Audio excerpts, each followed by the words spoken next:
অবরুদ্ধ গাজা উপত্যকায় হেপাটাইটিসে আক্রান্ত হয়েছে ৭০,০০০-এর বেশি মানুষ।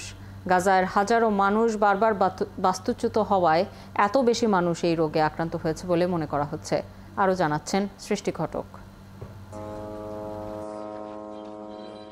চরম অস্বাস্থ্যকর পরিবেশে কোনো মতে টিকে থাকার লড়াই করে যাচ্ছে ফিলিস্তিনের গাজা উপত্যকার বাসিন্দারা। যুদ্ধ শুরুর পর থেকে পয় নিষ্কাশন ব্যবস্থা পুরোপুরি ভেঙে পড়ায় পথে পথে ছড়িয়ে ছিটিয়ে আছে আবর্জনার স্তূপ, নেই পরিষ্কার পানির কোনো উৎস।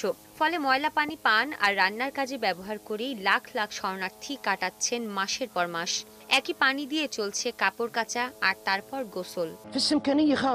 পরিষ্কার থাকার কোনো উপায় নেই, সাবান ডিটারজেন্ট কোনো কিছুই নেই আমাদের কাছে। আর দোকানে যা আছে তা কেনার সামর্থ্য আমাদের নেই। দোকানদাররা বলছে সীমান্ত বন্ধ করে দেয়ায় কোনো পণ্য গাজায় প্রবেশ করতে পারছে না, তাই এত দাম। এবার তার ভয়াবহ কুফলও সামনে আসতে শুরু করেছে। গাজার সরকারি সংবাদ মাধ্যমের কার্যালয় জানিয়েছে, গত ৭ অক্টোবর যুদ্ধ শুরু হওয়ার পর থেকে গাজা উপত্যকার বিভিন্ন অংশে বাস্তুচ্যুত হওয়ার কারণে কমপক্ষে ৭১,৩৩৮ জন হেপাটাইটিসে আক্রান্ত হয়েছে। পরিচ্ছন্ন থাকার কোনো পথ নেই, তাই আমাদের এখানে প্রায় সবাই রোগে ভুগছে। এমনকি হাত ধোয়ার জন্য সাবান নেই আমাদের। ময়লার জন্য চারিদিকে পোকামাকড় অনেক বেড়েছে।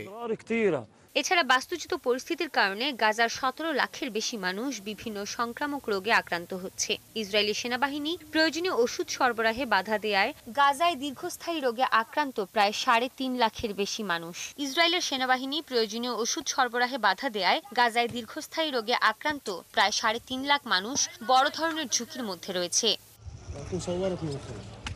গাজার বাসিন্দারা বলছে, নোংরা পানি পান করার কারণে পেট খারাপ, জন্ডিস, চুলকানি হচ্ছে। মানুষের মাথায় উকুন হচ্ছে চিরুনির অভাবে। এমন অবস্থায় গাজায় যুদ্ধবিরতির জন্য বিশ্বকে এক হওয়ার আহ্বান জানান যুদ্ধ বিধ্বস্ত অঞ্চলটির মানুষজন।